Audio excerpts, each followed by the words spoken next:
दर्शकों नमस्कार। Hope all is good. दर्शकों, मैंने 10th हाउस मीन्स प्रोफेशन, कर्म स्थान, इस पर एक सीरीज शुरू की है जिसके 2 वीडियोस मैं ऑलरेडी डाल चुकी हूँ। सो इन कंटिन्यूएशन टू दैट आज मैं प्रोफेशन पर तीसरा वीडियो डालने जा रही हूँ। 10th house, the house of profession, is a very auspicious house. अगर हमारे कुंडली में हमारा लग्न, हमारा 5th house, 9th house and their lords don't have much strength, and if 10th house has good strength, is in a good state, then most of the difficulties of our life will be solved smoothly. अगर आपका 5th house afflicted है और progeny के लिए full promise नहीं है, means strength नहीं है, and if your 10th house is in a good state, तो भी आपको प्रोजेनी मिल सकती है। तो देखिए कितना इम्पॉर्टेंट और कितना पायस है ये हाउस। 10th हाउस को देखने के लिए हमें 2 पॉइंट कंसिडर करने पड़ते हैं। कौन कौन से? हमें बेसिकली 2 पॉइंट्स एनालाइज करने हैं, 10th भावा एंड इट्स मिड कास्ट।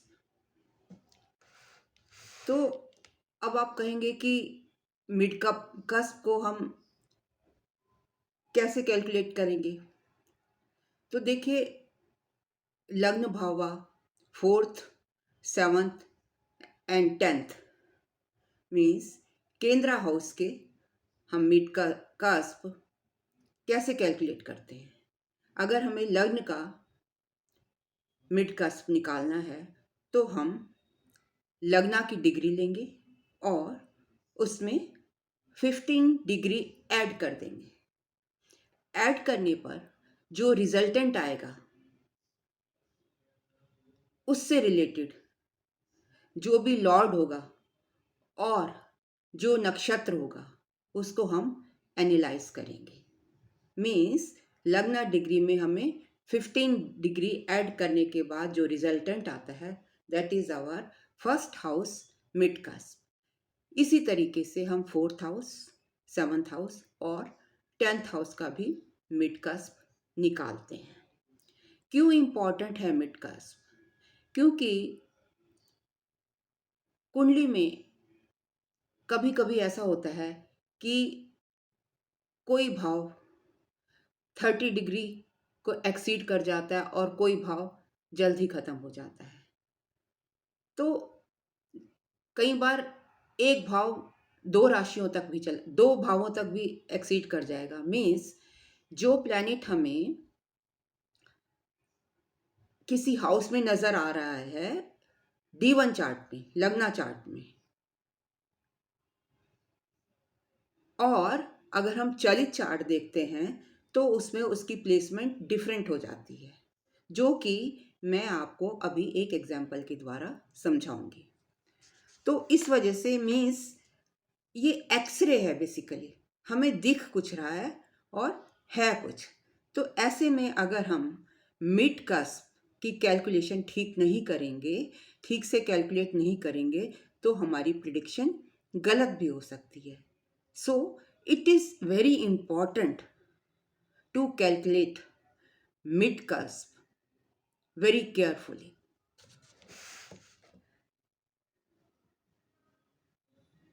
और जो डिग्री हमारी कस्प निकालने पर आती है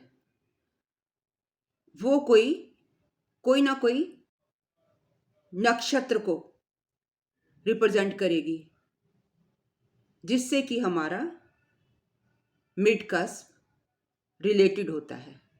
तो अब हमें प्रोफेशन देखने के लिए 10th भाव का मिड कस्प निकालना होता है। 10th भाव को हम स्वर्ग भाव भी कहते हैं, जेनिथ कहते हैं, इसे पीक ऑफ द हॉरोस्कोप कहते हैं। इसके अराउंड ही हमारा जीवन रिवॉल्व करता है। अगर ये घर स्ट्रांग होगा तो हमारी ज़िंदगी की जंग हम अच्छे से लड़ सकते हैं, अपना जीवन अच्छे से व्यतीत कर सकते हैं। मान लीजिए कि हमने चलित कुंडली में सबसे पहले जब हम मिड कस्प निकालते हैं तो 10th हाउस का मिड कस्प निकालते हैं। चलित कुंडली में जो पहला हम मिड कस्प निकालते हैं वो 10वें भाव का निकालते हैं। और the lord of mid cusp of 10th house, 10वें घर के मिड कस्प का जो लॉर्ड है, इज द ओनली लॉर्ड, ध्यान से सुन लिए, is the only lord that is responsible for our कर्मास। मतलब चलित कुंडली में जो 10th हाउस का मिड कस्प का लॉर्ड है वो हमारे कर्मास को डिसाइड करता है। Even though this lord may not be related to the 10th lord, मतलब ये जो मिड कस्प का लॉर्ड है उसका जो नक्षत्र है वो अगर 10वें घर से रिलेटेड भी नहीं है तब भी वो हमारे कर्मास को डिसाइड करता है। 10वां घर प्रोफेशन का है, हमारी प्रोफेशनल अर्निंग का है, कर्म स्थान का है। 10वां घर ही हमें बताता है कि हम कैसे कर्म करेंगे, हमें कैसे कर्म करने चाहिए, कैसे कर्म करने से हमको मैक्सिमम रिटर्न मिलेगा, हमारी सेल्फ अर्न्ड अर्निंग भी हम 10वें घर से देखते हैं। तो इसीलिए हम mid cusp of the 10th house पहले निकालते हैं और इसको निकालने से हम ये जो मैंने चारों चीज़ें बताई हैं हम अच्छे से जान सकते हैं। सबसे पहले इन्हें जानने के लिए mid cusp of the 10th house को देखेंगे, फिर हम 10th हाउस को देखेंगे, फिर 10th हाउस के डिस्पोजिटर को देखेंगे, फिर 10th हाउस के लॉर्ड को देखेंगे, फिर देखेंगे कि 10th हाउस के लॉर्ड का नक्षत्र कौन सा है। ये चार चीज़ें 10वें घर को जानने के लिए, फुली जानने के लिए, फुली एनालाइज करने के लिए ये चार चीज़ें बहुत इम्पॉर्टेंट हैं। मैं फिर रिपीट करती हूँ। Mid cusp lord of the 10th house, 10th Lord, dispositor of the 10th lord, then the nakshatra lord of the 10th lord, that is the nakshatra in which it is situated.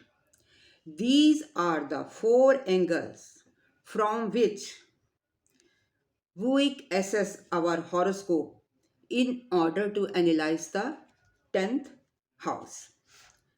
अब हम कैसे analyse करेंगे? अगर जो हमारा 10th house का जो हमारा लग्ना लॉर्ड है वो हम पहले निकालेंगे फर्स्ट हाउस का मिड कस्प और उसके बाद हम निकालेंगे mid cusp lord of the 10th house. Means mid cusp Lord and mid cusp lord of the first house and the mid cusp lord of the 10th house should have natural friendship towards the 10th lord। मतलब first जो हमारे house का mid cusp Lord है उसकी 10वें घर के mid cusp Lord के साथ नेचुरल फ्रेंडशिप होनी चाहिए। अगर ऐसा नहीं है, मतलब इनकी आपस में फ्रेंडली रिलेशन नहीं है, तो क्या होगा? तो उसका रिजल्ट क्या होगा? इन दैट केस आपका जो प्रोफेशन होगा वो अनस्टेबल होगा, उसमें अनस्टेबिलिटी होगी। इसलिए हमें मिडकस्प लॉर्ड निकालना बहुत ज़रूरी है और इसको बहुत केयरफुली निकालना पड़ता है। दूसरा, if the midcusp lord does not have natural friendship with the nakshatra lord of the 10th lord, मतलब जो मिडकस्प लॉर्ड हमने निकाला है 10th का, उसकी फ्रेंडशिप 10th लॉर्ड के नक्षत्र लॉर्ड से नहीं है। I will once again repeat, if the midcusp lord does not have natural friendship with the nakshatra lord of the 10th lord, then the person will not have professional satisfaction, तब उसको professional satisfaction नहीं होगा। So it is important to differentiate between the to.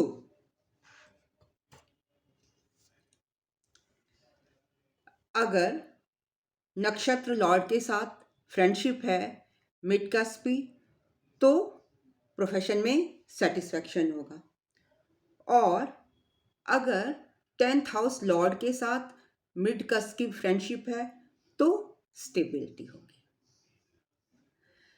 With the नक्षत्र Lord, with the नक्षत्र Lord means नक्षत्र Lord से हम क्या देखेंगे? प्रोफेशन का सेटिस्फैक्शन देखेंगे। The professional satisfaction that one will derive will be seen by the nakshatra lord. Professional satisfaction means that the person earns to the maximum of one's potential capacity. अब हम इसको एक एग्जाम्पल के साथ देख लेते हैं।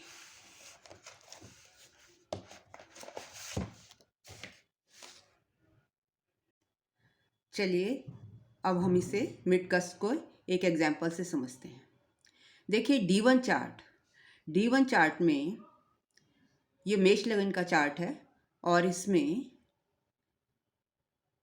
लग्न की डिग्री है 9 डिग्री 36 मिनट 21 सेकेंड, और शनि बैठा है 7वें घर में शुक्र के साथ। 10th लॉर्ड कौन है? 10th लॉर्ड है यहाँ पर सैटर्न, और मंगल बैठा है हमारा 11वें घर में। अगर हम चलित में देखें तो हमें नज़र क्या आ रहा है? हमारा 10th लॉर्ड 7th हाउस में बैठा है। सी 10th lord is in 7th house. और अगर हम चलित में जाते हैं तो हम यहाँ देखते हैं कि शनि की स्थिति बदल गई। शनि कहाँ चले गए? हमें नज़र तो यहाँ पर तो 7th हाउस में नज़र आ रहे थे, लेकिन हमने चलित में देखा तो ये 8th हाउस में चले गए, मंगल की राशि में। तो मतलब पोजीशन चेंज हो गई, लेकिन लॉर्ड सेम है। दोनों में 10th हाउस के लॉर्ड सेम है। तो इस केस में हम मिडकस्प निकालते हैं प्रिडिक्शन करने के लिए। अगर हमें 10th हाउस या प्रोफेशन हमें हमारा देखना होगा तो हम कैसे देखेंगे? हम मिडकस्प निकालेंगे। और मिडकस्प कैसे निकालते हैं? लग्न डिग्री में अगर हमें लग्न का मिडकस्प निकालना है तो हम लग्न डिग्री में 15 ऐड कर देंगे, और जो रिजल्टेंट आएगा that will be the mid cusp of the first house.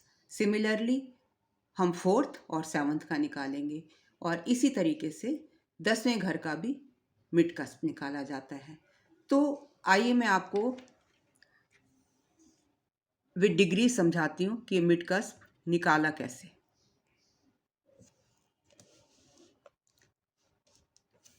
ये देखिए, लग्न की डिग्री है, मेष लग्न की कुंडली है, means 0 sign 9 degree 36 minute 21 second. हमने लिख लिया यहाँ पर। इसमें हमें क्या ऐड करना, 15 डिग्री। जब हम 15 डिग्री ऐड करेंगे तो हमारा मिड कस्प आ जाएगा 21। देन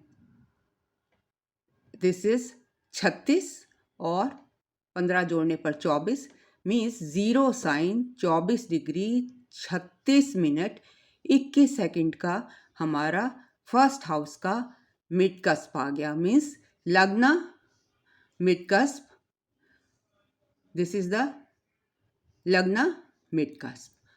और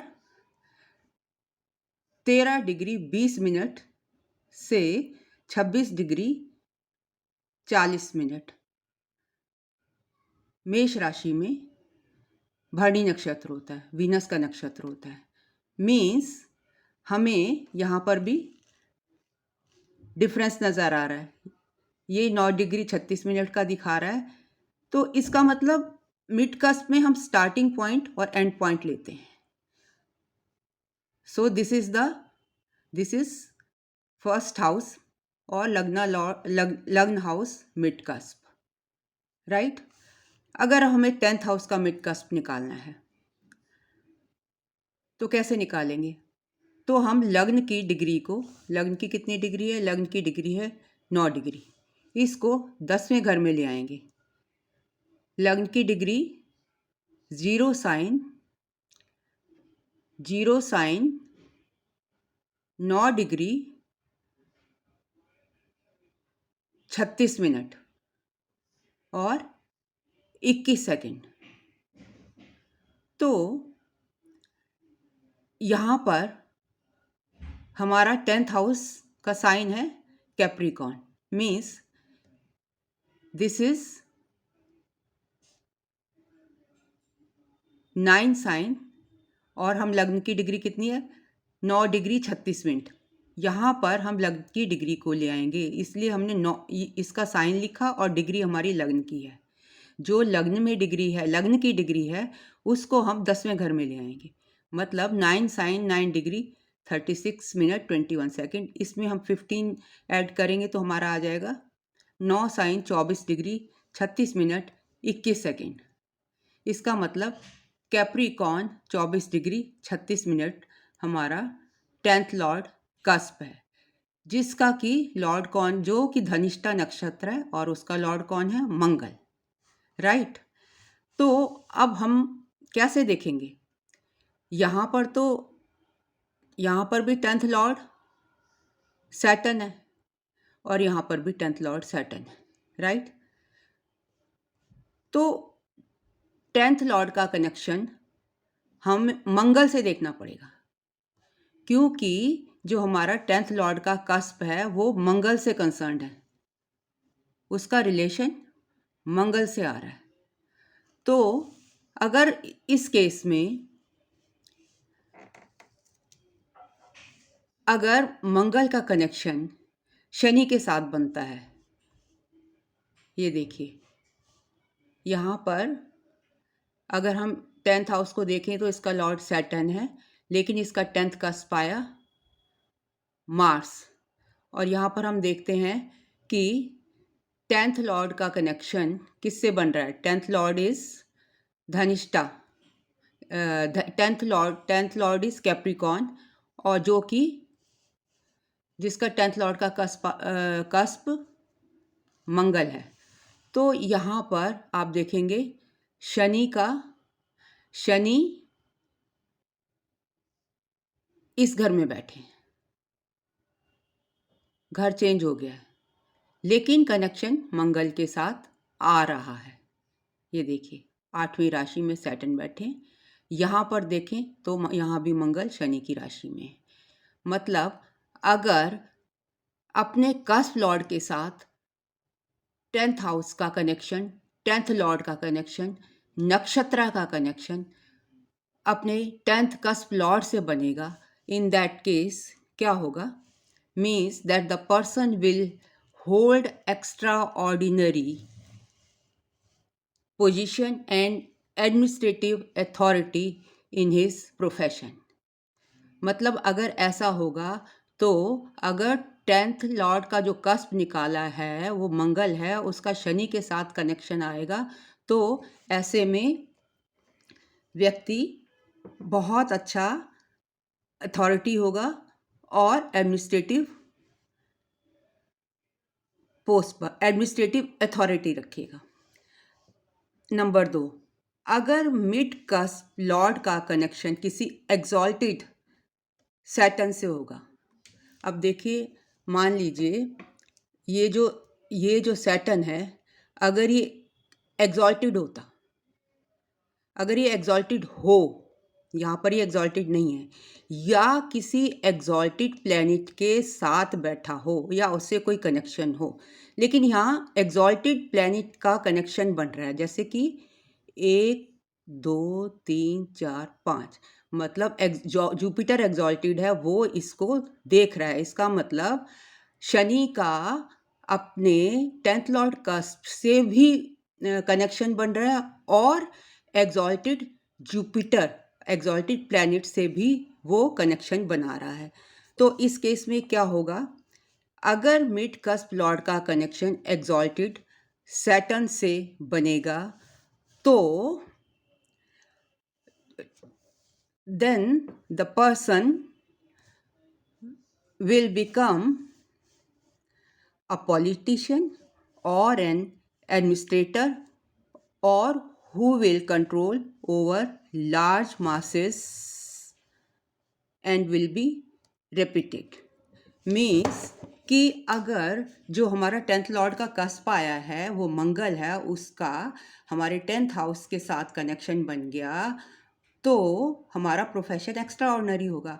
लेकिन अगर वो सैटर्न एग्जॉल्ट कर गया, सैटर्न एग्जॉल्टेड प्लैनेट है, तो हम और भी पावरफुल हो जाएगी हमारी जो प्रोफेशन है।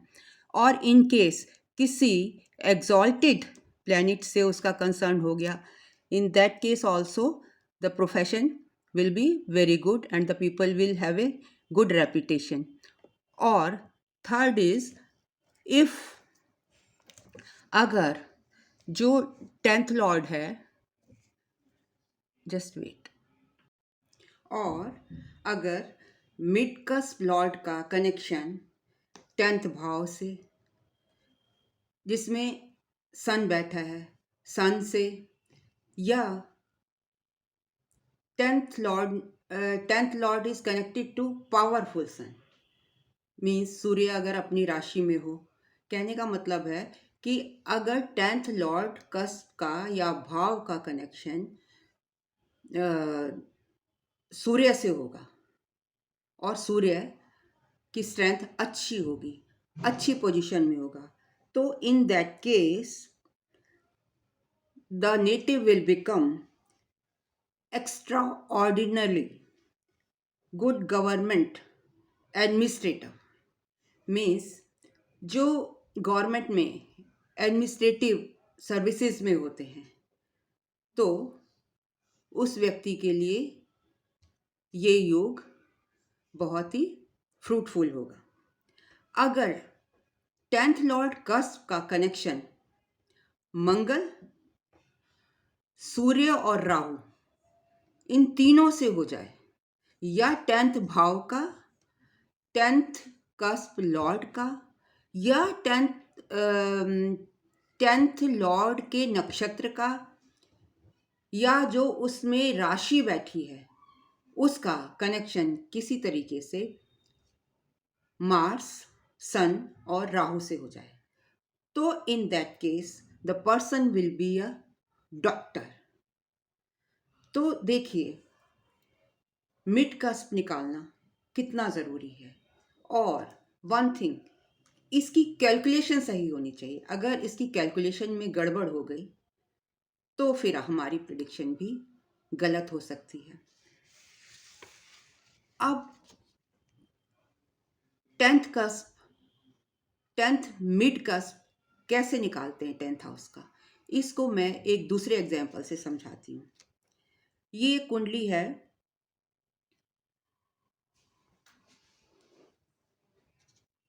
जेमिनी लग्न की। लग्न है 28 डिग्री 12 मिनट पर। दूसरे घर में कैंसर में जुपिटर है, जिसकी डिग्री है 23 डिग्री 40 मिनट। अब इसका हम कैसे निकालेंगे? अगर हमें इसका 10th कस्प निकालना है तो इसके लिए चलिए मैं आपको दिखा ही देती हूँ, सो दैट कि आपको आसानी से समझ आ जाए।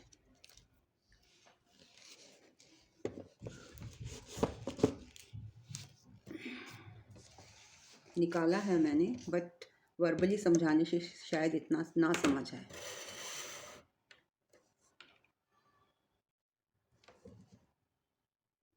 तो हमने यहाँ भी देखा कि 10th हाउस का लॉर्ड जुपिटर है, लेकिन उसका जो 10th लॉर्ड कस्प आया, मिड कस्प आया है, वो आया है हमारा 13 डिग्री 12 मिनट। वो शिफ्ट कर गया, 11th हाउस में आया है, और वो है Ketu. The mid cusp Lord is of 13 degree 12 minute of मेष इज हेल्ड बाय अश्वनी नक्षत्र। अगर 13 डिग्री 12 मिनट का मेष में है मिड कस्प, तो यह कौन सा होगा नक्षत्र? अश्वनी नक्षत्र होगा। और अश्वनी नक्षत्र का लॉर्ड कौन है? केतु है। तो यहाँ पर mid cusp lord of the 10th भाव इज केतु, और जुपिटर है 23 डिग्री 40 मिनट पर। देयरफॉर द 10th लॉर्ड्स नक्षत्र lord will be Mercury. Now अब हमें देखना क्या है? We have to see the relationship between Ketu जो कि कस्प आया है और जुपिटर जो कि 10th का लॉर्ड है। अब हमें देखना होगा कि क्या अगर ये दोनों एक दूसरे के न्यूट्रल हैं, if they are neutral to each other, then in this case हमको क्या देखनी होगी? Temporary relationship. और वो कैसे देखेंगे? कि अगर वो एक दूसरे से छठे और आठवें में बैठे हैं, केतु और जुपिटर एक दूसरे के छठे आठवें हैं, तो वो दोनों के इनिमिकल रिलेशनशिप में होंगे। 212 एक्सिस पर है तो न्यूट्रल होंगे। और इस केस में अगर 10th लॉर्ड कस्प का मीन्स केतु का या जुपिटर का जो कि 10वें भाव का प्लैनेट है, या 10th हाउस का कनेक्शन अगर सैटर्न से बन जाता है, जैसे मैंने पिछले उसमें बताया था, तो in that case person will control over masses, और उसकी जो रेपुटेशन होगी वो भी बहुत अच्छी होगी। अगर मिड कस्प लॉर्ड का कनेक्शन पावरफुल सूर्य से हो जाएगा तो he will be extra ordinary good in government services, government administrator. और अगर